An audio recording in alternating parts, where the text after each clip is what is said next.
ಈ ಪ್ರಕರಣದಲ್ಲಿ ಆಶ್ಚರ್ಯ, ಅಸಮಾಧಾನ ಮತ್ತು ನೋವಿನ ಸಂಗತಿ ಏನ್ ಗೊತ್ತಾ?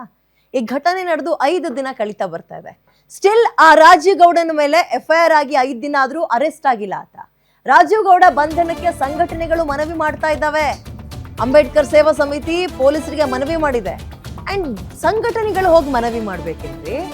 ಒಬ್ಬ ಅಧಿಕಾರಿಗೆ ಹಾಡ ಹಗಲೇ ಫೋನ್ ಮಾಡಿ ಧಮಕಿ ಹಾಕ್ತಾರೆ, ಬೆಂಕಿ ಹಚ್ತೀನಿ, ಚಪ್ಲಿಲ್ ಹೊಡಿಸ್ತೀನಿ, ಇಂತಹ ಅಸಭ್ಯ ಮಾತುಗಳನ್ನ ಆಡ್ತಾರೆ ಅನ್ನೋರ್ಗೆ FIR ಆದ್ರೂ 5 ದಿನ ಪೊಲೀಸರು ಅರೆಸ್ಟ್ ಮಾಡ್ತಿಲ್ಲ, 5 ದಿನ ಆದ್ರೂ ಅಂದ್ರೆ ಪೊಲೀಸರ ಮೇಲೆ ಅನುಮಾನ ಪಡ್ಬೇಕಾ? ಪೊಲೀಸರು ವೀಕ್ ಆದ್ರಾ? ಅಥವಾ ನಿಮಗೆ ಮೇಲಿಂದ ಎಲ್ಲಾದ್ರೂ ಆತನಿಗೆ ಆಂಟಿಸಿಪೇಟರಿ ಬೇಲ್ ಸಿಗೋ ತನಕ ಹಿಂಗೆ ಹೆಂಗಾದ್ರೂ ತಳ್ಳಾಡ್ಬಿಡಿ ಅಂತೇನಾದ್ರೂ ಸಜೆಷನ್ ಸಿಕ್ಕಿದ್ಯಾ?